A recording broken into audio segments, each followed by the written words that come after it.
Alright, what's going on, you guys? Welcome to Madrid Hub again. I'm your host, Dr. JOTA, and today it is not only that it's Friday, which is very good news, but also we have to talk about a lot of stuff as usual regarding to Real Madrid, regarding to Erling Haaland signings, Rüdiger, of course, the latest updates on the players right ahead the clash against Espanyol, and more stuff. So let me get into the details, and we are going to start talking about the most important news. And listen, this is very important because I think that it came out like 5 minutes ago or something. Is breaking news.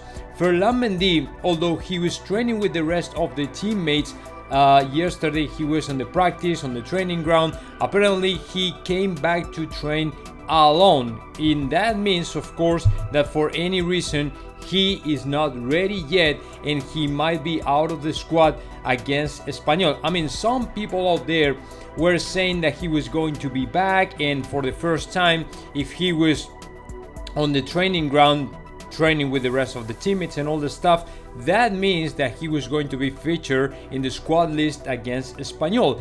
But like 15 minutes later, I think it was an article that came out in Diario AS, Mendy, according to this article, today he had to train alone. I mean, no with the rest of the teammates. I mean, completely a part of the rest of the group, which means that maybe, I don't know, he's injured again, or he's not feeling okay, he's not feeling very good, he's not feeling 100%. I mean, I don't want to think that he's injured again. I mean, to me, the only reason why he came back to train alone today, it is that he probably felt weird, he felt like not comfortable, not okay, not 100%, so not ready to go yet. So the best thing you can do for it is just go and train alone. And let me tell you what, I'm okay with that. I mean, if Mendy is not included in the squad list against Espanyol, I'm okay with that, because there's no reason for Real Madrid, there's no reason for Carlo Ancelotti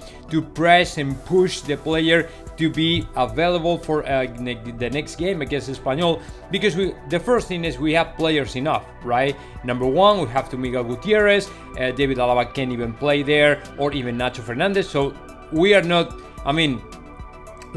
short in people for that position. That is number one. And number two, this player is a very important player. If you push him to get back and then he gets injured again, he might be out of the squad for the next 2 months, 3 months, or something like that. I mean, it might be worse. So it is better if he recovers completely, and once the international break is over, he comes back to the squad, he comes back to the training ground with the rest of the group, and that's it. There's no reason. It's the same thing with Toni Kroos. There's no reason for us to push him and press him and all the stuff to be back, because there's no, I mean, all the things except the last 2 games has been going in the right direction. I mean, the beginning of the season, it's been, incredibly good, everything okay, so there's no rush for us, there's no reason for us to push these players to be back on track. So that can be applied to Mendy as well, or even to Toni Kroos as well. That is number one. And number two, let me tell you what, Eden Hazard has been featured in the squad list for the national team of Belgium. Let me tell you what, this is not good news for Real Madrid, because although the player, I don't know, he is maybe very happy with that, we are not okay with that though, because if you think about the words Carlo Ancelotti said the other day in the press conference, he said very clear at this point, he was very honest, and he said the brutal truth. Eden Hazard is not the player, I mean, is right now not ready to play every 2 days. He's not a player ready to play every single day, because he's not in shape. He's not, I mean, I'm not saying he's not in shape, he's completely out of shape, he's overweight or something like that. What I'm saying is this player, because of his injury, cannot play every single game, because it is too much for his injury, for his body, for his ankle, for whatever it is, right? So there's no point in featuring this guy for the next 3 games of Belgium when you know and you are aware that the player is not ready for it, right? That's why he didn't play in the last 2 games with Real Madrid. I mean, he played the other day, but aside of the game against Sheriff Tiraspol, he was on the bench against Villarreal and Mallorca, right? So there's no point in calling this guy and say, okay, come to Belgium because you are going to play, we need you, you're going to be important for us. There's no point. And that, I mean, the only responsibility for it is from the national team Belgium coach, Roberto Martinez, who, in my opinion, is not very aware of the, of how important is this thing. I mean, how crucial is to keep Eden Hazard, in shape, but at the same time, save energy, save him from the overexposure to all these minutes and games and play and games with the national team and Real Madrid and all the stuff. We have to protect him, man. And if you're not aware of that, you should. So that is the point. That's why Real Madrid are a little bit concerned about this last squad list from Belgium. So once we have once we're done with these guys, and once we are done with the updates about the players of Real Madrid, let me move forward, because according to The Athletic, Real Madrid is willing to pay a salary of about 12 million euros per year to Antonio Rüdiger. As you know, Real Madrid and Rüdiger and Real Madrid have been very attached over the last 2 months.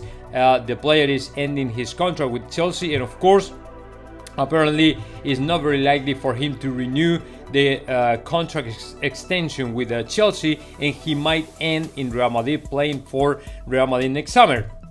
What we don't know though is Real Madrid really interested in this player? Let me tell you what.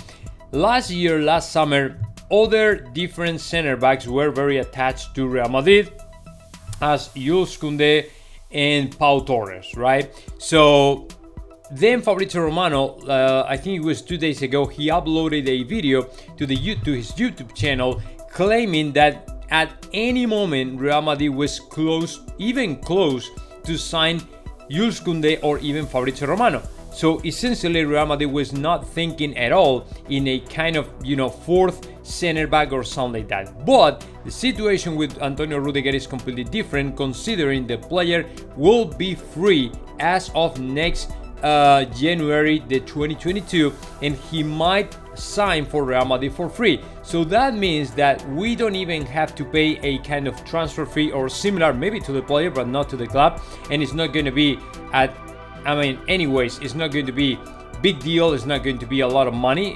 It might be, I don't know, maybe 15 million for the player or something like that. Maybe, I don't know. But the thing is, if you want to sign this player, you will have to pay a salary very close to the salary of David Alaba. I'm saying 10 million, 12 million, 11, something like that, right? So is that interesting really for Real Madrid? Do we need a fourth center back for the next season? My opinion is yes. Real Madrid has to bolster a little bit more the defense line, considering we are a little bit short in the sides, in the right and left back. We should get another center back so David Alaba can potentially alternate different positions between the center back and the left back. You know what I'm saying? So if Jesus Vallejo is not in the plans of Carlo Ancelotti, to me, Antonio Rüdiger is the best choice for us, and we should go ahead and try to sign this player because I think it's worth it. It's of course a very good salary, but we have room enough in the books for another salary like that. And of course, all the experience he has, it is very important for Real Madrid, because if we are lacking of something this year, it is more experience in the defense line. Because even with David Alaba, if he is unable to coordinate with Militao because he's too young, or even because Nacho Fernandez is all the time alternating positions between the left and the right back, and you don't have any other, who is the other one? Jesus Vallejo, he doesn't have the experience to be there, you know what I'm saying? So since he's not ready to go, more experience in the defense line, to me, for Real Madrid is a must right now. So to me, that's right. Antonio Rüdiger, to me, is a very good choice for Real Madrid, and Real Madrid will be willing to pay as much as 12 million euros salary. The contract might be, 2 to 3 years, something like that, because he's 28. He is turning 29 next year. So it is still a very good player, very good age, not super young, but still for having a contract of about, I don't know, maybe 3-4 years or something like that, maybe. So to me, I mean, I have to be honest at this point, is a very good choice for Real Madrid. And now let me move forward and let's go ahead with the most interesting news you will hear today, because according to La Gazzetta dello Sport, PSG, Paris Saint-Germain and Mino Raiola have had a meeting at some point to talk about Erling Haaland, because apparently Paris Saint-Germain is assuming Kylian Mbappe will sign for Real Madrid and they want to sign the other super big name star in the European soccer spectrum, which is of course Erling Haaland. The problem is Mino Raiola, who is very straight through like a knife, he said, okay, you guys want to sign Erling Haaland for the next year? That's great. 50 million euros the salary is the number. And they were like, what? I mean, Leonardo was, what? I mean, 50 million euros a salary. You can pay that salary to players with a lot of experience who has shown everybody that they are the GOATs, the best of the world, like Leo Messi, Cristiano Ronaldo, Neymar, and players like that. But when it comes to Erling Haaland, situation is a little bit different, considering although the player to me is right now in the top of the, elite soccer players, that is very true and there's no doubt about that. The problem with that is he only has 2.5 years playing in the top level, So although he's scoring a lot, he's one of the greatest players in the world, he's one of the big names and stuff. To me, 50 million euros salary per year, it is a kind of different way to say no, because this player wants to play for Real Madrid. So to me, the real intention behind that from Mino Raiola is essentially to say PSG, no, we are not going to negotiate for this player because he wants to try another route, and that other route is the Real Madrid route. You know what I'm saying? So I mean, you can say, okay, if they say yes, he probably grab the offer and go to Erling Haaland and say, hey, these guys are throwing on the table 50 million per year. What do you say? I mean, how is that? How does that sound?